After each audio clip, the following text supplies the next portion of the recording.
తీసుకోవాలని చెప్పి ఈ సందర్భంగా డిమాండ్ చేస్తా ఉన్నాం. మినిస్టర్ గారు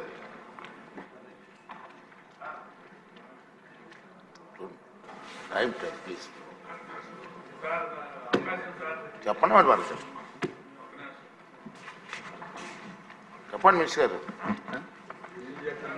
కూర్చోండి ప్రజావరణం ప్లీజ్ మీరు కూడా సహకరించాలి హౌస్కి ప్లీజ్.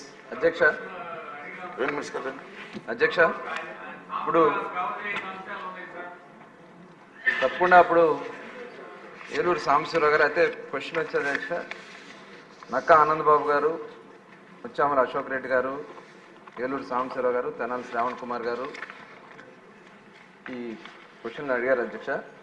నిజంగా అప్పుడు వీరు చెప్పినట్లుగా వాస్తవానికి గత ప్రభుత్వం వైఎస్ఆర్ పార్టీ ప్రభుత్వం జగన్మోహన్ రెడ్డి గారి ముఖ్యమంత్రి గారి నాయకత్వంలో ఆ రోజున పెద్ద ఎత్తున ఇసుకని ఏ రకంగా వాళ్ళు ఉపయోగించుకోవాలా, దాని మీద వచ్చే ఆదాయాన్ని ఏ రకంగా చేయాలనేది మొట్టమొదటి నుంచి వాళ్ళు ఆలోచన చేసుకున్నారు అధ్యక్ష.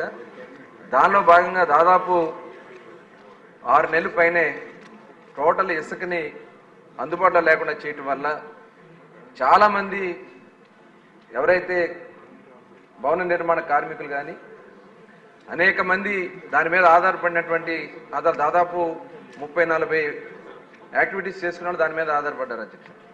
వాళ్ళందరూ కూడా పని లేక రోడ్డున పడిపోయి తినడానికి కూడా తిండి లేక అప్పులు పాలైపోయి దాదాపు 20 లక్షల మంది పైన దీని మీద నష్టపోయారు అధ్యక్ష. దాదాపు 130 మంది ఆత్మహత్యలు చేసుకున్నారు అధ్యక్ష. ఇది చాలా దుర్మార్గమైనటువంటి కార్యక్రమం ఆ రోజున జరిగింది అధ్యక్ష. తర్వాత వాళ్ళు ఏం చేశారు, దీన్ని ఏ రకంగా చేసుకోవచ్చు అనే ఉద్దేశంతో ఒక జేపీ వెంచర్స్ అనే సంస్థని క్రియేట్ చేసుకుని దాని ద్వారా ఇసుకను విక్రయాలు చేయాలని రాష్ట్ర వ్యాప్తంగా ఒక కార్యక్రమాన్ని తీసుకోవడం జరిగింది అధ్యక్ష. దానిలో భాగంగా 475 రూపాయలు రీచెస్ దగ్గర రేట్ పెట్టారు టన్నుకి. అదేవిధంగా బోట్మ్యాన్ సొసైటీస్ ఉంటుంది అధ్యక్ష, బోట్మ్యాన్ సొసైటీస్ ద్వారా 625 రూపాయల చొప్పున రేట్ పెట్టుకుని టన్నుకి ట్రాన్స్పోర్ట్ ఇవన్నీ కూడా వాళ్లే వెహికల్స్ పెట్టుకుని దీంట్లో పెద్ద ఎత్తున కార్యక్రమాలు చేయడం జరిగింది అధ్యక్ష. దాదాపు ఇది వాళ్ళు పెట్టుకున్నటువంటి 2 సంవత్సరాలు అగ్రిమెంట్ చేసుకున్నారు అధ్యక్ష జేపీ వెంచర్స్ వాళ్ళు.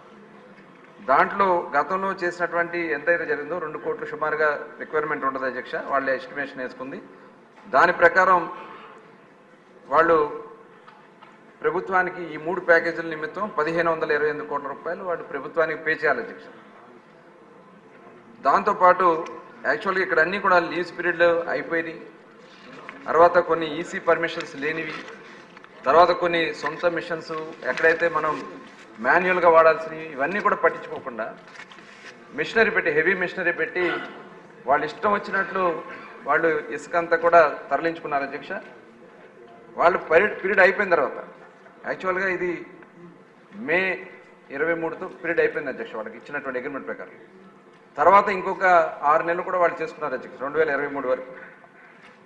వీళ్ళు కట్టాల్సింది ప్రభుత్వానికి ఇన్స్టాల్మెంట్స్ రూపేణా కట్టాల్సింది 570 కోట్లు.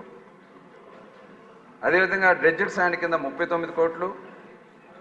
ఏపీఎండిసి అంతకుముందు ఉన్నటువంటి స్టాక్స్ కానీ ఐటీ అసెట్స్ కానీ కలిపి 158 కోట్లు. స్టాంప్ డ్యూటీ 30 కోట్లు, జిఎస్టీ 42 కోట్లు, మొత్తం కలిపి 840 కోట్ల రూపాయలు వీళ్ళు బకాయి పడ్డారు అధ్యక్ష. ఇది అఫీషియల్గా రికార్డ్స్ ప్రకారం ఉన్నటువంటి అంశం. కానీ ఆనాడు ఉన్నటువంటి ఎండీగా ఉన్నటువంటి వెంకటరెడ్డి గారు వాళ్ళకి ఎన్ఓసి ఇచ్చేస్తారు అధ్యక్ష. ఎటువంటి జ్యూస్ లేదని నో జ్యూస్ సర్టిఫికేట్ ఇచ్చేస్తారు అధ్యక్ష. దీని మీద తప్పకుండా దీని మీద కూడా విచారణ చేస్తాం. తర్వాత ఇదైన తర్వాత మళ్ళీ కొత్త టెండర్లు పిలిచారు అధ్యక్ష. ఆ కొత్త టెండర్ల ప్రకారం అనుపమ, ప్రతిమ అనే కంపెనీ, జీసీకేసీ అనే 2 కంపెనీలు అధ్యక్ష. వాళ్ళు కూడా ఫస్ట్ ప్యాకేజ్ కింద 533 కోట్లు, రెండో ప్యాకేజీలో 692 కోట్లు, మూడో ప్యాకేజీలో 306 కోట్లు, అంటే 1531 కోట్లు కట్టాల్సింది వాళ్ళ ఎన్ని కూడా కట్టకుండా లీజ్ పీరియడ్ కూడా అయిపోయిన తర్వాత 228 కోట్లు మాత్రం ఇప్పుడు బకాయి పడ్డారు అధ్యక్ష. వాళ్ళు ఇన్స్టాల్మెంట్స్ రూపాయలు కానీ స్టాంప్ డ్యూటీ మీద కానీ 228 కోట్ల రూపాయలు ఇవాళ వాళ్ళు బాకీ పడటం జరిగింది. వీళ్ళు చేసినటువంటి వీటి వల్ల అనేక కేసులు కూడా పడినాయి, అనేక వాళ్ళ మీద ఫైన్స్ కూడా వేయడం జరిగింది అధ్యక్ష. దాని మీద కూడా ఇప్పుడు సమగ్రంగా సుప్రీంకోర్టులో కూడా కొన్ని కేసులు నడుస్తున్నాయి. మనం కూడా దాని మీద కార్యక్రమాలు తీసుకోవడం జరుగుతోంది.